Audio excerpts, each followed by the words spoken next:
Hi guys, I'm back. Listen, I know you see the title, just give this video a chance, okay?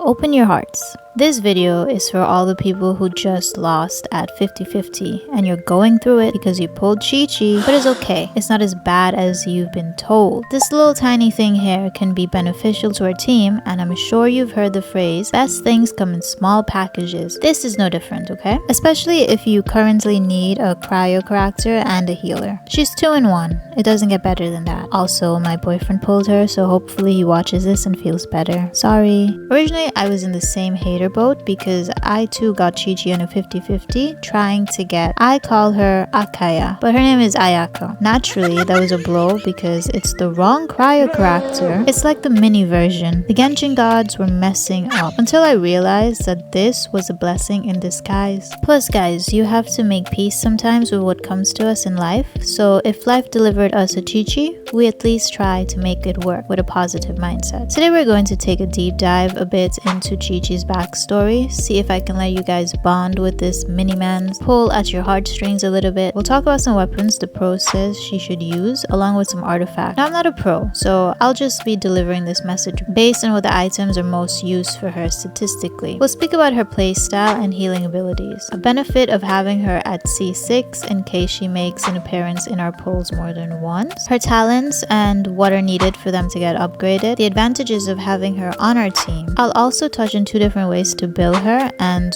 what way does more damage, what resources she needs to level up, and her teammates' compatibility. Based on all of these things, hopefully by the end of the video you'll have your mind made up if you should give her a chance or not. It's all on your free will. So let's jump right into it. Qiqi is a resurrected zombie by an adepti and became an apprentice at Boo Boo Pharmacy, where she works as a herb gatherer at Boo Boo Pharmacy in Liyue Harbor. She's also under the care of a Baizu, the snake guy. She's a petite zombie who needs to give herself orders to do anything. The adepti gave Qiqi a body that cannot die because she has a fear of death. She also has a poor memory, so she carries a notebook to write down important things. Now you see that seal on her head? It has a backstory. So let's get into how Qiqi ended up in the zombie mess. An ordinary herb picking lass named Qiqi lost her way and trespassed in the realm of the adepti, injuring her right leg in the fall and hid in a cave to rest. While she was bandaging her wound, she could hear sounds that did not come from the mortal plane, but she could have never expected that with a huge crash, she would forever be trapped between life and death. Whether Qiqi or the demons, just or wicked, all understood that she was an innocent mortal caught in the crossfires, so they had pity on her, and she received a vision in her dying moments. The adepti could not bear to let her die, and each imparted to a portion of their strength, meaning to breathe life back into her. Qiqi did indeed awaken and live again, but went into a berserk state, unable to control the adepti energy raging through her. Seeking to end the disturbance, Mountain Shaper had no choice but to put a seal on her. Now that she's a fighting zombie, she is a 5-star cryo character who uses a sword. The top 3 best weapons for Qiqi, according to experts who are not me, are the Sacrificial Sword, considered the best overall,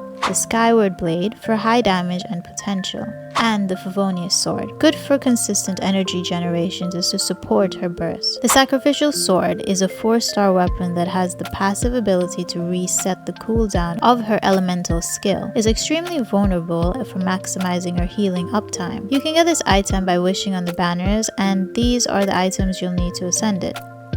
The exact location are in this book, now which I'm glad that Genshin has added because my memory is lacking. The Skyward Blade. While not as focused on healing, this 5-star weapon provides high base attack and additional damage with its passive, which synchronizes well with Qiqi's attack scale healing. You also get it from pulling, and these are the items needed to ascend it.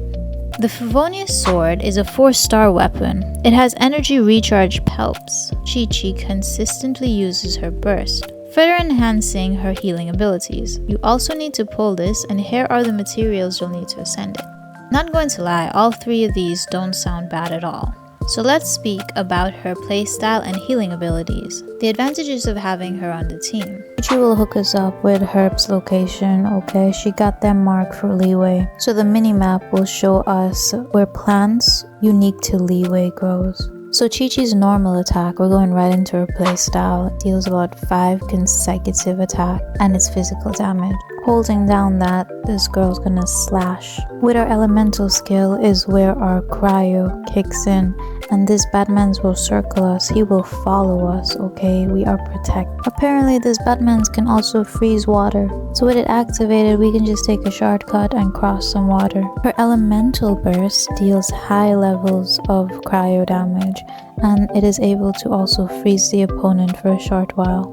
So now this brings us straight into Qiqi's healing abilities, which not only comes from her elemental burst, it comes from her elemental skill as well. Her healing is based off of her attack, okay?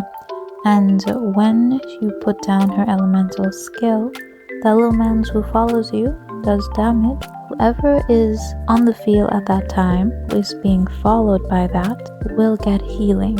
And as you attack with Qiqi, during this time, she'll be healing everybody else in the party.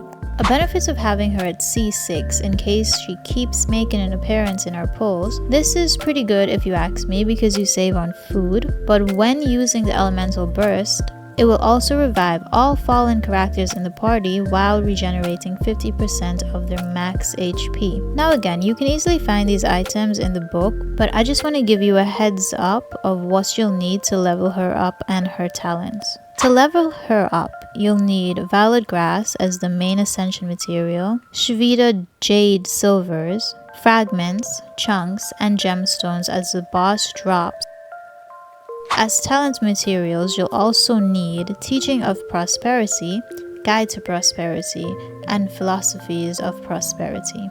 So what artifacts does she use? Well, according to the pros, we should be focusing on attack percentage, and energy recharge. First off, let's do the 4-star artifacts because sometimes we just don't have the time to grind. You can use the Exile set. Either do a 2-piece with energy recharge or a 4-piece to have elemental burst regenerates 2 energy for all party members. I put a thing here so you guys could read more in depth. If you come across a 4-star or most desirable, a 5-star Song of Days Past with 2-piece for healing bonus or a 4-piece better healing effect. It comes with all these other things which you can also pause to read.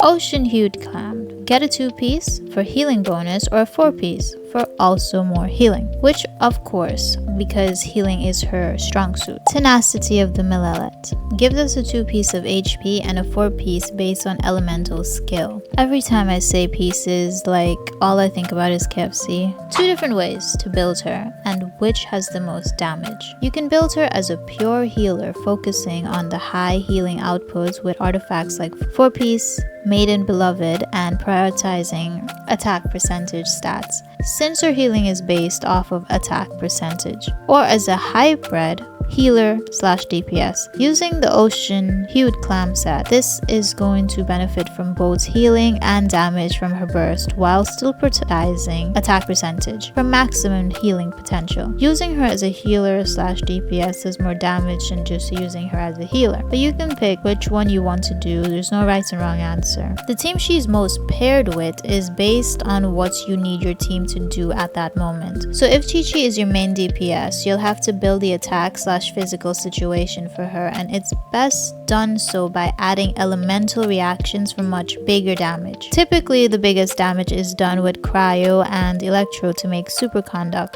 so pair her with anyone who's electro on your team from Raiden to Razor or Fischl. Keep in mind, I'm not saying that she won't work with any other elemental reaction, so you don't need to have an electro on your team. Just pair her with anyone who will trigger a reaction so you get more damage. I'm just saying that based on the Genshin experts, the reaction that gets the most damage is superconduct, aka electro times cryo. So if you need a shield on your team because we don't have the beast Mr. Zhongli, then pair Qiqi with a shield user like our girl Noelle or Diono to protect Qiqi while she's on the field, especially when we're using her as a more aggressive physical DPS. That's one of my favorite ways to play her. I like to watch the enemy catch these hands while I'm half their size. It's adorable. Qiqi can do no wrong. Except, you know, when she shows up when we weren't expecting her to, but it's okay. Sometimes we need to be humble so we aren't greedy. She's technically teaching us the lesson of content. Keep in mind, while she's out here throwing these hands, she should also be healing if that shield runs out, so don't slack. Now, if her healing isn't enough for you, just add another healer with her, so she's an indestructible force. Remember, this part of who she's best paired with is just a matter of elemental reactions and what you want from her and the team at the moment. Listen guys, I'm strongly sure that the whole reason Qiqi gets this level of hate is because we normally get her on the 50-50 when we wanted a different character. And if it was in different circumstances that she was just given to us, then definitely the hate would be less. Do tell me if this video at least convinced you a little bit to give her a chance in the comments. And remember, just because there's others on the hate wagon for her doesn't mean we have to also be on it too. If you like the character, then you like her. There's nothing wrong with that, it's your choice. If you're interested in learning how to get more Primo Gems to pull for her, then watch my Primo Gems video. Or if you just wanted a healer on your team but you don't want her, then check out my healers video. Leave your thoughts in the comment section, but please be nice about this. See you guys next time. Bye!